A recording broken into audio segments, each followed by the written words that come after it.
Good morning, welcome back to mister missus Paul Bangaliyana channel and also welcome to another exciting blog. তোমরা সবাই কেমন আছো? আশা করি সকলেই খুব ভালো আছো, সুস্থ আছো। তো আজ হলো 13th মে, সোমবার, আর এখন বাজছে সকাল 6:15। সকাল সকাল রেডি হয়ে রাস্তায় আমরা কোথায় যাচ্ছি সেটাই হয়তো ভাবছো তোমরা। তো আজকে আমাদের এখানে বর্ধমান বীরভূম ডিস্ট্রিক্টে যেহেতু ইলেকশন ডে ছিল, তো সেই কারণে আমি দুর্গাপুরে এসেছিলাম ভোট দিতে। আর সবাই মিলে দিদিভাই বড়দিভাইও এসেছে, দেখতেই পাচ্ছ। মেজদিভাই, আমি, মা, মেজো জেঠিমা, বড় মা, বড়দিভাই সবাই মিলে এখন ভোট দিতে যাচ্ছি। সকাল সকাল এই কারণেই যাচ্ছি কারণ কি বেলা বাড়লে এত রোদ গরম হয়ে যায়, লাইন দিয়ে দাঁড়ানো যায় না। সেই কারণে রোদ ওঠার আগেই ভেবেছি ভোট দিয়ে এবছর চলে আসবো। শুধু এই বছর না, প্রত্যেক বছরই আমরা সকাল সকাল ভোট দিতে যাওয়ারই চেষ্টা করি যাতে রোদ ওঠার আগেই বাড়ি ফিরে চলে আসতে পারি।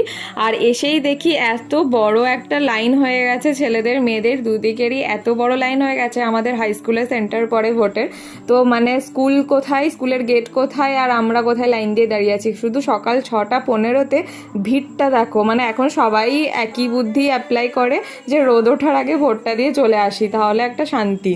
তো এই বছর ভোটের জায়গায় ফোন সদ্য অ্যালাউ ছিল না, ইভেন ঘরের চাবি থাকলে সেটাও অ্যালাউ করছিল না নিয়ে যেতে। সেই ইনস্ট্রাকশনসগুলো কিন্তু সমস্ত ভোটের স্লিপের পেছনে লেখা ছিল, বাট আমাদের বাঙালিদের বড়ই দোষ, কোনো কিছু আগে থেকে পড়ি না, দেখিও না। তো ওখানে গিয়ে রীতিমতো যারা সিআরপিএফ অফিসার্সরা ছিলেন বা ইন্সপেক্টর যারা ছিলেন সবাই সেই ইনস্ট্রাকশনসগুলো দিচ্ছিলেন, তখন আমরা পড়ে দেখি আর সঙ্গে সঙ্গে ফোন ঘরে পাঠিয়ে দিই যে না, এই যখন ইনস্ট্রাকশন দিয়েছে নিশ্চয়ই সেটা দরকার। সেই কারণে, কারণ এখন চারিদিকেই ঝামেলা অশান্তি বাঁধতে তো সময় লাগে না, সেই কারণে হয়তো এই জিনিসটা করেছে, ভালোর জন্যই করেছে। সঙ্গে সঙ্গে মেজো জেঠুকে সবারই ফোনগুলো আমরা দিয়ে দিই যে তোমরা ফোনটা দিয়ে রেখে এসো ঘরে। তো 7টা থেকে ভোটের টাইম ছিল, গেট খোলে, ভোট দিয়ে, আর দেখতেই পাচ্ছ ভোট দিয়ে ফিরে এসে সবাই এখন ভিডিও ক্লিপ নিচ্ছিলাম। সবাই চলে এসছে নিজের আঙুল দেখানোর জন্য যে আমাদের ভোট দেওয়া কমপ্লিট। তো ভোট দিয়ে মোটামুটি আমরা সকালে 8টার মধ্যেই বাড়ি ফিরে গিয়েছিলাম। তারপর থেকে এসার কোনো ভিডিও ক্লিপ নেওয়ার এনার্জিও লাগছিল না, যেহেতু ভোট দিতে যাবো বলে সকাল 5:30 থেকে উঠে বসে আছি, উঠিয়ে দেওয়া হয়েছিল মেনলি। তো সেদিনকে একটু ফ্রেশ হয়ে সকাল সকাল স্নান টান করে লাঞ্চ করে রেস্ট করতে শুয়ে পড়েছিলাম। দেন বিকালে উঠে বসে বসে দেখতেই পাচ্ছ মনে হচ্ছে যেন ঘুম ছাড়ছেই না, এত ঘুম আসছে। আর আজকে আবার মেজদি ভাই বড়দিভাই মিলে প্ল্যান করেছিল, আমাদের এখানে ইস্কন মন্দির আছে, সেই ইস্কন মন্দিরে অনেকদিন যাওয়া হয়নি। তো মারা 3জন, মানে মা, মেজো জেঠিমা, বড় মা, আমরা 3 বোন, আমরা সবাই মিলে 6জন মিলে টোটো করে যাবো সেই ইস্কন মন্দিরে। তো সেই জন্য মা আবার বিকাল বিকাল আমাকে ঘুম থেকে উঠিয়ে দিয়েছে 5:30টার মধ্যেই, কারণ 6টার মধ্যে আমাদের বেরোনোর কথা ছিল। সেই কারণে এখন মুখে জল নিয়ে একটু উঠোনে ঘোরাঘুরি করছিলাম, বাইরের একটু হাওয়া দিচ্ছিল খুব মিষ্টি, সেই হাওয়াই খাচ্ছিলাম। আর মা পাশ থেকে আমাকে চিৎকার করছে যে সবাই কিন্তু রেডি হতে চলে গেছে, তোর রেডি হতে লেট হয়, তুই কিন্তু লেট করিস না, তোর জন্য যেন সবার বেরোতে লেট না হয়ে যায়, কারণ সন্ধে হলে আরতি শুরু হয়ে যাবে। আর ইস্কন মন্দিরে গেলাম, আরতি যদি না দেখলাম তাহলে আর কি করলাম, তাই না? সেজন্য মা আমাকে চিৎকার করা অলরেডি স্টার্ট করে ফেলেছে। পেছন থেকে মেজদি ভাই, মেজো জেঠিমা বলছে তাড়াতাড়ি রেডি হও, আমরা রেডি হচ্ছি। তো ফাইনালি রেডি হয়ে বেরিয়ে পড়েছি, মারা টোটোর কাছে চলেও গেছে, আমি সবারই পেছনে ঘরে তালা টালা লাগিয়ে যাচ্ছি। যাওয়ার পথে পাশের বাড়ির যে বাচ্চাটা আছে তার সাথে গল্প করতে করতেই যাচ্ছিলাম। তো বাইরের দিকে এসে দেখি বড়দিভাই খুব সুন্দরভাবে সাজুগুজু করে রেডি হয়েছে। ইস্কন মন্দির গেলে যেরকমভাবে সবাই সেজে গুজে যায় সেরকমভাবে লং স্কার্ট, ওড়না সমস্ত কিছু নিয়ে বেশ সুন্দর লাগছিল দেখতে। তো সবাই সুন্দরভাবে রেডি হয়ে গেছে। আমাদের টোটোও চলে এসেছে, কিন্তু টোটোর দাদা কোথায় সেটাই আমরা খুঁজে পাচ্ছিলাম না। শেষে মেজদিভাই ফোন করে যে তুমি কোথায় আছো, এসো, আমরা রেডি হয়ে দাঁড়িয়ে আছি। ও বেচারা অনেকক্ষণ থেকে এসেই দাঁড়িয়েছিল, দেখছিল এদের গতি হয়তো খারাপ, দেরি হবে বেরোতে, সেই কারণে কোথাও একটা গিয়ে বসেছিল। তো এখানে মেজো জেঠিমা বলছে তোরা অনেকটা লেট করে ফেললি বেরোতে, হয়তো আমাদের পৌঁছাতে পৌঁছাতে আরতিও স্টার্ট হয়ে যাবে, কারণ সন্ধে হলেই আরতি স্টার্ট হয়ে যায়। তো সত্যি স্টার্ট হয়েও গিয়েছিল আমরা যখন পৌঁছাই, সে কারণে আমাকেই মেনলি সবাই বলছিল তোর জন্য লেট হলো, তোর জন্য লেট হলো। তো কী করবো, সকাল 5:30টায় উঠেছি, মনে হচ্ছে বিকালবেলায় ঘুম থেকে উঠতেই ইচ্ছে করছে না, উঠে পড়েও ল্যাথার্জি লাগছে, বসেইছিলাম সে কারণে একটু লেট হয়ে গেছে। তো ফাইনালি দেখতেই পাচ্ছ আমাদের টোটো দাদা চলে এসেছে আর আমরা বেরিয়ে পড়েছি সবাই মিলে। তোমরা যারা আমার চ্যানেলে প্রথমবার ভিজিট করছো, আমার ভিডিও প্রথমবারের মতো দেখছো, তোমাদের যদি আমার ভিডিও ভালো লেগে থাকে তাহলে চ্যানেলটাকে প্লিজ সাবস্ক্রাইব করে দিও, লাইক করো, বাকিদের সাথে শেয়ার করো, আর সুন্দর সুন্দর নিচে কমেন্ট করে জানিও এই ভিডিওটা দেখে তোমাদের কেমন লাগলো। তো তোমাদের সাথে গল্প করতে করতে দেখতেই পাচ্ছ যে আমরা মন্দিরের সামনে চলে এসেছি। তো এখানে জুতো কোথায় খুলবো সেটা নিয়ে একটা ডিসকাশন চলছে। চলছিল। প্রথমে টোটোতেই আমরা খুলে রেখেছিলাম, কিন্তু টোটোর দাদা বললো যে আমি অন্য একটা জায়গায় যাব, তোমরা জুতোগুলো নিচে গিয়েই খুলে রাখো। আসলে বর্দি ভাই কদিন আগেই দাদার সাথে এই মন্দিরে ঘুরতে এসেছিল, আর এসে পরে ওর চটি চুরি হয়ে গেছিলো। যেই ভয়ে আমরা চটি কোথায় রাখবো সেটাই খুঁজে পাচ্ছিলাম না। তো ফাইনালি চটি খোলার যে কাউন্টারটা ছিল সেখান থেকে থলি নিয়েও চটি কিন্তু রাখা যায়। তো কোনোবার সেটা রাখি না, এবারেই প্রথম রাখলাম। অন্যবারে আমরা চটি নর্মালি বাইরে এখানে যেমন সবারই খোলা আছে দেখতেই পাচ্ছ, সেরকমই খুলে চলে যায়। তো বর্দি ভাইয়ের ওই ইনসিডেন্টটা হয়েছে বলে সেই ভয়ে সবাই ভাবছে জুতোগুলো কোথায় খুলে রাখি। তো আমরা তাড়াহুড়ো করে মন্দিরের ভেতরে ঢুকছি, অলরেডি আরতি স্টার্ট হয়ে গেছে, সেই আওয়াজ পাচ্ছি আমরা। এই মন্দিরে এলেই সত্যি মনটা একদম শান্ত হয়ে যায়, এত সুন্দর পরিবেশটা লাগে, এত সুন্দর নাম সংকীর্তনটা হয় আরতির টাইমে। আর ভিড়টা দেখে বুঝতেই পারছো প্রত্যেক দিন কিন্তু এই হারেই আরতির টাইমে ভিড় হয়ে থাকে।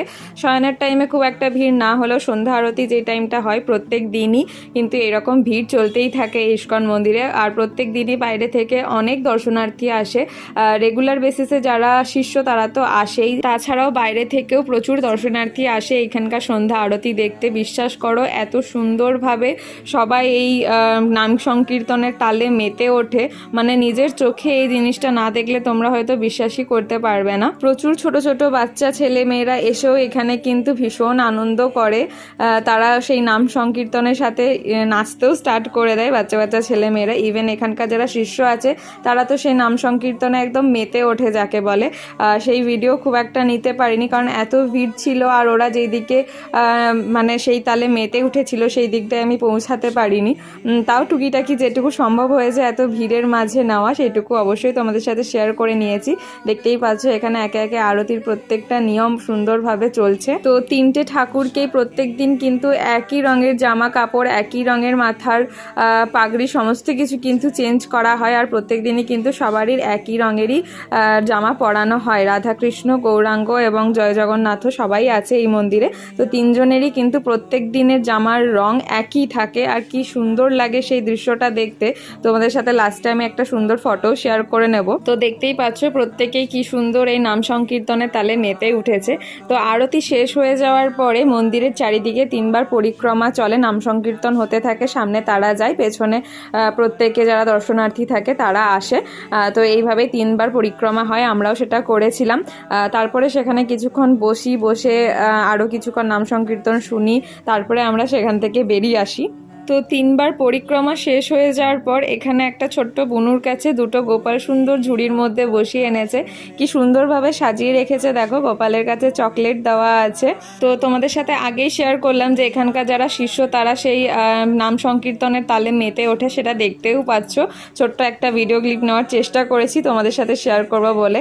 তারা ছাড়াও এখানকার যারা দর্শনার্থী থাকে তারাও কিন্তু সেই তালে সুন্দরভাবে মেতে ওঠে। তো আরতি শেষ হওয়ার পরে আমরা ফাইনালি বেরিয়ে পড়েছি, বাইরে একটা ফটো তুলি সবাই মিলে।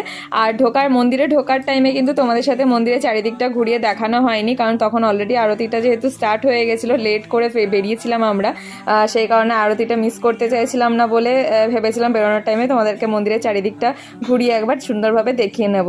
তো দেখতেই পাচ্ছ বাইরের জায়গাটা তো কতটা ভিড় আর কত সুন্দরভাবে সাজানো। মন্দির থেকে বেরিয়ে আমরা সোজা চলে যাই সন্ধ্যাবেলার কিছু স্ন্যাক্স খাওয়ার জন্য ডিসেক্টর মার্কেটে, কিন্তু ডিসেক্টর মার্কেটে গিয়ে দেখি অর্ধেক দোকান সেদিনকে বন্ধ, মার্কেট অর্ধেক বন্ধ।